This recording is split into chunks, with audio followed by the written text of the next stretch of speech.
IMF এর কাছে নতুন করে যাওয়া ৩০০ কোটি ডলারের অনুমোদন পেতে কোনো সমস্যা হবে না বলে জানিয়েছেন বিশ্লেষকরা। এমনকি ঋণের সাথে দেওয়া শর্ত খুব বেশি কঠিন হবে না, বরং শর্তগুলোর বাস্তবায়ন করতে পারলে দেশের অর্থনীতিতে স্বস্তি ফিরবে বলে আশা তাদের। তবে কোনো খাতে ভর্তুকি কমানো হলে সাধারণের ওপর কেমন চাপ পড়বে তা বিবেচনায় নিয়ে ধাপে ধাপে কাজ করার পরামর্শ দিয়েছেন তারা। রায়হান শোভনের রিপোর্টে বিস্তারিত।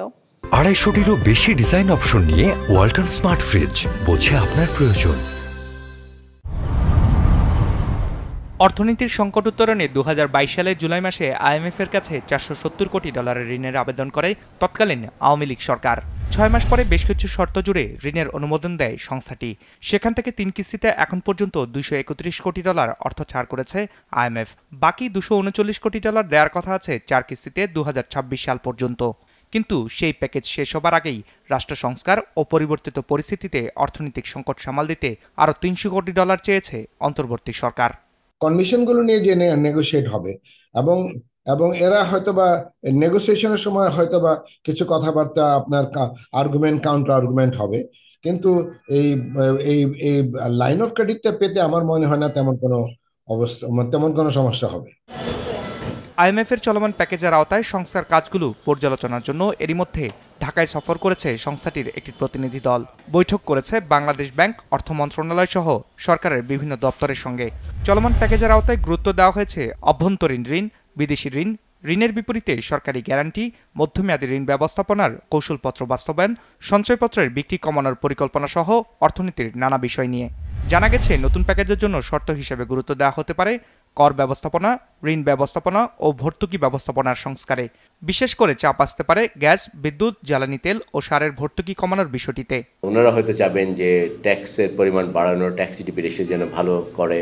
ওনারা চাবেন যে বেটার পাবলিক স্পেন্ডিং করা, এবং পাবলিক স্পেন্ডিং কোয়ালিটি ম্যানেজ করা, এবং বিদেশ থেকে যদি কোনো আমরা লোন নিই সেটাকে যেন আমরা সহজ শর্তে নিতে পারি। এই জিনিসগুলো ওনারা খেয়াল করবেন। কাজে আমি বলবো যে আইএমএফ থেকে যদি আমরা অতিরিক্ত সাহায্য যেটা পাবো এবং এটার সঙ্গে যদি কোনো শর্ত আসে, সেটা কিন্তু অলরেডি আমরা যেগুলো অ্যাচিভ করতে যাচ্ছি সেগুলোর সঙ্গে কিন্তু অ্যালাইন করবে। কাজে আমি মনে করি না সেখানে খুব বেশি রকমের চাপ আমাদের থাকবে। তথ্য বলছে দেশে এখন মূল্যস্ফীতির হার প্রায় ১০.৫%। বিশ্লেষকরা বলছেন গ্যাস বিদ্যুতের ভর্তুকি কমানো হলে বাড়তে পারে গ্রাহক পর্যায়ে এই সেবার দর, যার প্রভাবে বাড়তে পারে জীবনযাত্রার ব্যয়।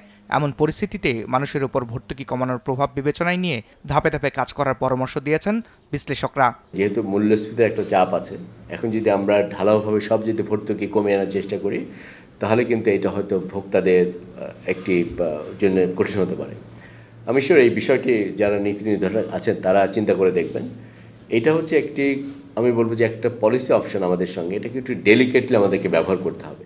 আইএমএফ এর যে একেবারে আপনার ওয়ান সাইডেড পলিসি, সব জায়গায় প্রথমে গেলেই ভর্তুকি তুলে দাও, সবকিছু মার্কেটের উপরে দিয়ে দাও, তো একসাথে সবকিছু তুলে ফেললে তো ডেফিনেটলি এটা তো পলিটিক্যালি ফিজিবল হবে না। আমাদের গভর্নমেন্টের পলিটিক্যাল ফিজিবিলিটিও তো তাদের দেখতে হবে। সুতরাং এ ব্যাপারে আমাদের পলিসি মেকাররা তাদের সাথে নেগোশিয়েট করবে।